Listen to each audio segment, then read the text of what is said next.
moderna. Idade moderna. A Idade Moderna caracterizou por quê? O que caracterizou a Idade Moderna? Invenção do motor, não existia motor. Maria Fumaça. Maria Fumaça foi uma revolução para quem andava de carroça de jumentos. A Maria Fumaça era o avião de hoje, para quem só andava de jegue e de bicicleta. Amém? Então a Idade Moderna caracterizou pelo máquinas, indústria, Revolução Industrial, século XVIII, século do Iluminismo. Idade Moderna caracterizou-se pela construção de máquinas, industrialização, invenção do motor, pólvora e outras coisas. Agora, quando que a Idade Moderna naufragou? Quem sabe? Que década? A Idade Moderna naufragou, não existe mais. Em que década? Quem sabe? Quem já fez filosofia aí? Nem no ensino médio vocês não estudaram filosofia? Quando que a Idade Moderna naufragou? Rápido, pessoal. Ninguém sabe? Ou não? A Idade Moderna, ela naufragou com a invenção da televisão, invenção da internet, do avião, Che Guevara como símbolo universal da revolução, a revolta dos roqueiros nos Estados Unidos. Tudo aconteceu na década de 60. O rock, né, de Elvis Presley, a invenção do computador, da televisão, tudo isso foi na década de 60. Os filósofos se reuniram e decidiram que a década de 60 foi a década do naufrágio da Idade Moderna. E aí surgiu a Idade Pós-Moderna, do qual fazemos parte hoje. Amém? Na Idade Moderna, o ser humano era intelectual, mas não era prático. Entendeu?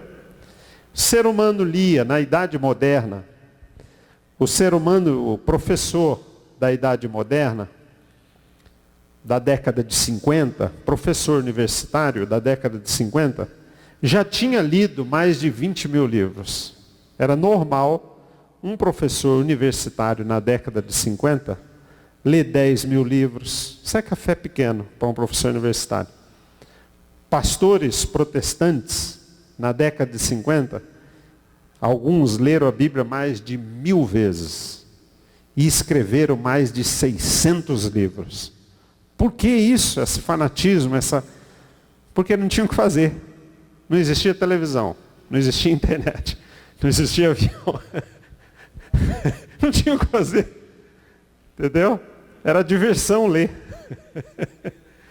Hoje, o ser humano pós-moderno, ele não é intelectual. E quem for intelectual hoje, vai fracassar, não vai se dar bem. Hoje o ser humano, ele é prático. Quem ensina tem que ser prático, não intelectual. Quem prega hoje tem que ser prático.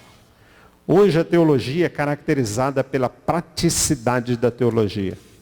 Tanto no falar simples, como no escrever simples, como levar a teologia para a periferia, como nós temos feito, temos colocado núcleo do seminário. Antigamente teologia nem mulher podia fazer. Era negócio de elite, só pastor podia estudar. Hoje a teologia, ela está em todos os rincões. As congregações, tudo tem sala de teologia. Por quê? Porque o ser humano pós-moderno, ele é prático, não é intelectual. Hoje, o ser humano é prático. Você vê que o adolescente, ele não lê 100 páginas para fazer uma prova. Ele entra na internet lá e faz a prova. Né? Porque o ser humano é prático. O ser humano é prático. Não adianta, o mundo corre para isso. É a praticidade da vida. O intelectual está naufragando. É bonito ser intelectual, falar bonito, conhecer um monte de língua, mas a teologia, ela está indo acompanhando o mundo, a praticidade da vida, a praticidade do conhecimento. Então nós fazemos teologia na prática. Amém? Então, nós estamos na idade pós-moderna. E a igreja medieval, presta atenção rapidinho aqui, você não perdeu o raciocínio. O que a igreja medieval pregava? Qual era o slogan do conservadorismo da igreja medieval? A Bíblia é a palavra de Deus.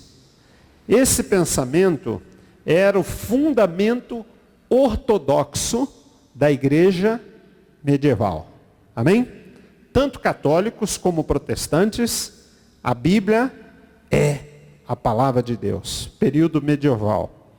Período moderno, caracterizado pelo liberalismo. Por que na era moderna ninguém queria fazer teologia? Você ia na igreja na era moderna, os países protestantes, o pastor dava aula de como construir uma máquina de colhedeira. Industrialização. Sabe por quê? Porque a idade moderna desiludiu os homens, os religiosos. Que a idade moderna provou tudo o contrário do que a igreja católica pregava. A igreja católica pregava que você não podia atravessar o oceano, porque a terra era quadrada, ia chegar uma hora que o barco ia cair no buraco, que a terra era quadrada. E você ia dar no inferno, os diabos já iam estar com o garfinho lá para te espetar. Ninguém podia pegar um barco e atravessar o oceano, porque a igreja católica não deixava, mandava matar. Quando Colombo veio, primeira vez, ele veio escondido. Vocês sabem que 4 católicos fanáticos no porão do navio fizeram um buraco para o navio afundar e todo mundo morrer. Sabe disso? Não sabe? Isso a gente aprende no ensino médio. Então, não podia. Avião era o anticristo, computador era o demônio, era a besta. E a industrialização provou que tudo que a igreja católica falou que era pecado, a modernidade provou que era possível e provou que a terra não era quadrada e que o homem podia ir para a lua, né? Isso trouxe desencanto com a teologia. Então os alunos fugiram do seminário. Nós não queremos saber, agora nós queremos saber da máquina, do motor, igual hoje, né? Nós queremos saber do computador. Tem crente que nem carrega a Bíblia mais, porque ele fala, a minha Bíblia está no celular. Então assim estava aquele povo, só pensava em máquina, indústria, e desencantado. Aí surge Schleiermacher, Dietrich Schleiermacher. Ele é o pai da teologia liberal, pai da teologia moderna, século XVIII, e ele vai ensinar, a Bíblia contém a palavra de Deus. Isso é uma heresia. Amém? Nós rejeitamos esse pensamento. Mas é o pensamento que vai prevalecer na idade moderna, tá bom? Vai prevalecer esse pensamento liberal de que a Bíblia contém a palavra de Deus, os homens foram falhos, existem alguns erros da parte dos homens que falaram e escreveram. Agora, na década de 60, que a idade moderna naufragou, surge Karl Barth, pastor suíço. Ele é o pai da teologia pós-moderna. E ele vai cunhar essa frase: a Bíblia se torna a palavra de Deus. A Bíblia é a palavra de Deus. Ele crê nisso, que ela é. Ele não vai contra isso. Mas ela se torna a palavra de Deus na medida em que há honestidade na sua interpretação. Porque o camarada pega um texto isolado, fora de contexto, uma interpretação fundamentalista para o seu próprio interesse, ou de um país, ou de uma corporação, ou até mesmo de uma igreja que quer defender o seu interesse. Então ele usa um texto isolado e interpreta do jeito dele. Daí que Karl Barth trouxe grande contribuição para a teologia pós-moderna. A Bíblia se torna a palavra. É a dialética de Calbate. A Bíblia se torna a palavra de Deus. E aí que esse pensamento vai influenciar o equilíbrio, né? O equilíbrio do ensino, do estudo, o equilíbrio entre o estudo e a oração, a unção de Deus na vida do crente. Nós temos que equilibrar a unção, a oração e o estudo da palavra de Deus. Então a Bíblia se torna a palavra de Deus, Calbate, pensamento pós-moderno, na medida em que há interpretação. Eu fiz um histórico das fases da teologia para a gente entrar na pós-moderna. Quais são os temas principais hoje? Mesmo que não seja debatido no púlpito, mas o tema que gira no mundo é esse aqui.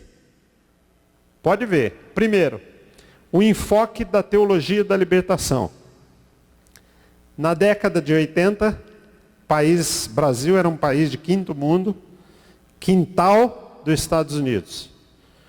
África era um país de miséria. Ásia, país de miséria. Hoje, está havendo uma mudança muito grande. Os países de primeiro mundo estão quebrando, crise financeira, e os emergentes estão ficando ricos. Os países de terceiro mundo, alguns estão ficando ricos. Toda essa temática de política, de economia, divisão de bens, divisão de renda, tudo isso entra dentro do enfoque da libertação. Porque a Bíblia fala de salvação, vida eterna, mas a Bíblia também tem justiça social. Você vai encontrar isso no Pentateuco, lei do levirato, divisão de terras para as famílias no tempo de Moisés. Você vai encontrar no Antigo Testamento a organização social, política da nação. Quando uma pessoa tinha o seu direito negado, ele poderia tomar à força o seu direito. Divisão de terra, ano do jubileu. Quem já ouviu falar do ano do jubileu? Já ouviram falar do ano do jubileu? O que é ano do jubileu?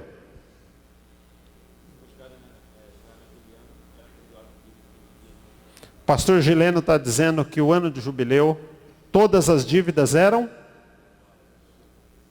Amém. Isso é uma lei justa, né? Aí tinha gente que faltando um ano pegava dinheiro com a agiota para dar cano na agiota.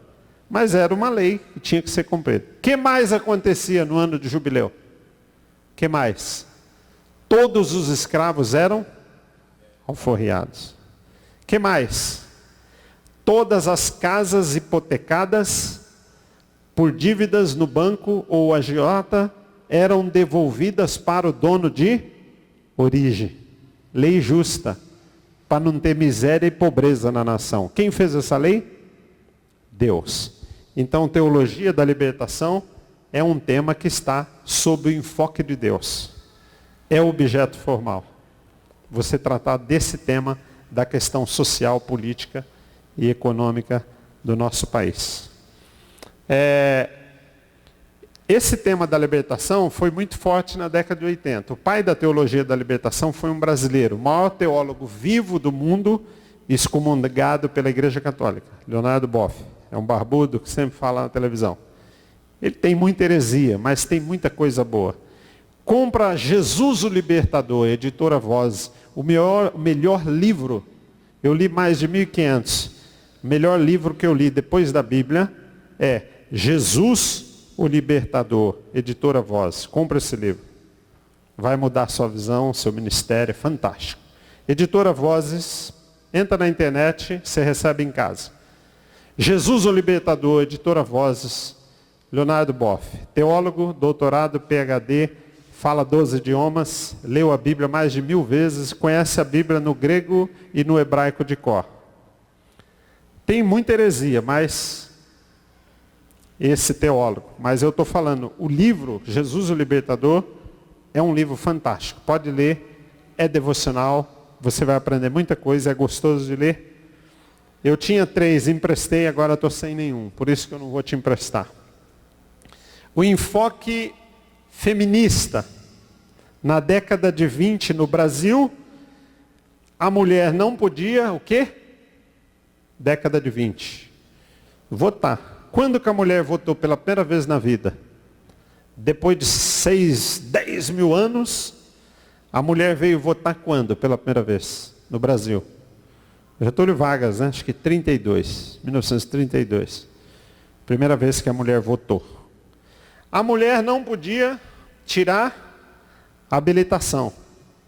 Hoje a mulher já pode tirar a habilitação, só que eles só dão B, categoria B para a mulher.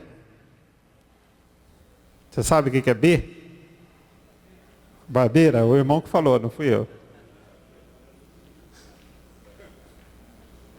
Ela não gostou, não. É brincadeira. Mas isso é um tema para outra aula, tá? Você falar com a mulher barbeira é elogio para a mulher. Mas isso é um tema para outra aula. Encontro de casais, tá? Então, o enfoque feminista. Hoje as mulheres estão querendo ser pastora, né? Não vão botar isso aqui em discussão que vai dar briga. Mas é um tema que tá, né?